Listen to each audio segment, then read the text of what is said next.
In today's video, I'm going to show you how to blur background on CapCut PC, laptop or MacBook. You can see I have already attached and add a video on timeline, so I need to just duplicate first.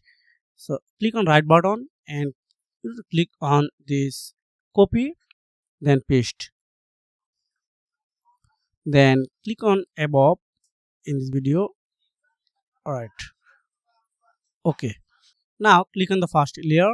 Click on this background remove, then click on auto removal. So you can see it's already processing.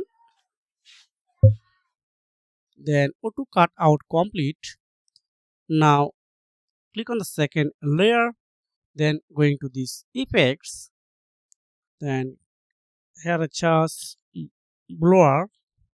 Here the lots of blur effect. You can add anyone on the second layer. You can see it's already blur background. Wow, it's successfully working. Thanks for watching. See you again.